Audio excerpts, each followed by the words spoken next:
Let me first of all ask to put into the record the information about Washington being #1 in police per capita and the amount of money spent on crime.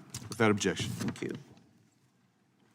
Let me, again, the stories were horrific, and crime victims, there should be zero tolerance, and we all have to come together to make that happen.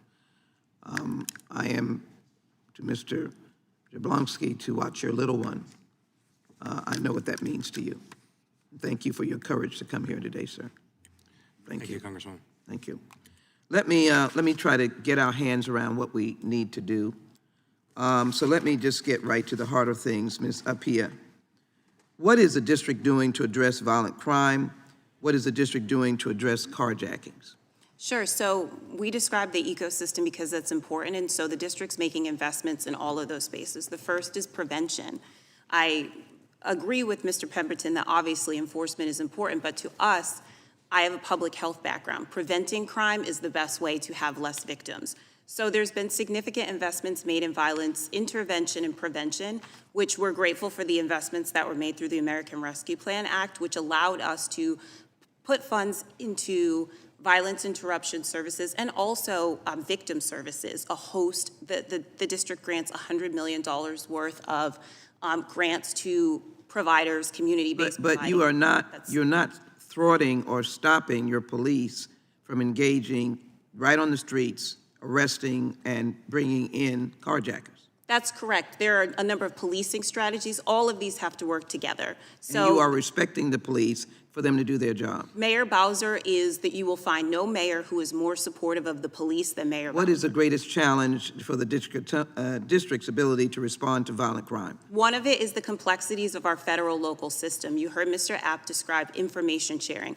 We know that even law enforcement strategies like focused deterrence or otherwise work when the entities all work together. We don't have one governor. My staff is making note of that right now. There's no reason there should not be information sharing. Let me move quickly if you don't mind. I've got a short period of time. You enacted emergency legislation in July that changed the landscape of prosecutions.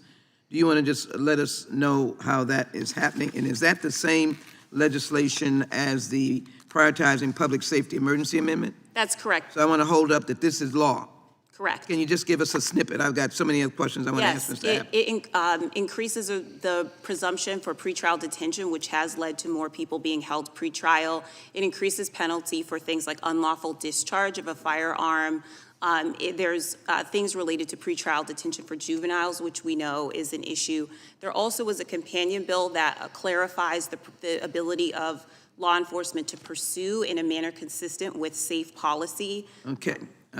Does the declination rate, is that coming down? Because the U.S. Attorney said it is. I can't speak on behalf of the U.S. Attorney, but we are seeing more holds for those with gun crimes, so we can make, I can't say causation, but certainly a correlation. So you have strong gun laws, but your surrounding neighbors don't. And so the issue is you don't block any citizen from having their guns, That's correct. legal guns, but what you're seeing is the gun trafficking on the street. That's correct. And how does that happen? So we have significant gun trafficking from our neighbors in Virginia, Maryland, North Carolina, South Carolina, and Georgia. That is where the illegal flow of guns into the district is. So working with our partners like ATF and FBI and our federal partners is deeply important to help us stop gun trafficking and the flow of guns. So you are committed to fighting gun trafficking and carjacking, things that, Absolutely. and robberies on the street. Without equivocation, we are. And so the alcohol, tobacco, and firearm, and FBI, for those acronyms may not be familiar, they can do a lot more, or you can work a lot more with them. Is that my understanding? That's correct. Mr. App, let me first of all very quickly indicate that correction of Mr. Stimson. There is no mandatory minimum for gun possession in the federal laws, but there is a mandatory minimum in D.C. They're not weak on crime in many instances, but they do have to help their victims and stop that. Mr. App, why don't you explore your COVID pandemic concept? Because I agree with you. And though you say that crime here is huge, but just explain that concept about the surge in crime across America. Sure. So The gentleman's time has expired, but you may answer the question, Mr. Abt. You may answer the question, but thank you. sure. So in 2020, we had one of the largest single-year increases in homicide across the country that we've ever seen, approximately 28%. And as I said, no jurisdiction or almost no jurisdiction was spared, regardless of political affiliation. Violent crime rose again the following year, was flat in 22, and is now slightly coming down, thankfully.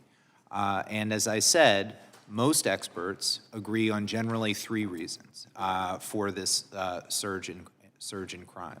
Although Mr. Stimson is correct that there was a surge in crime in 2016 as well.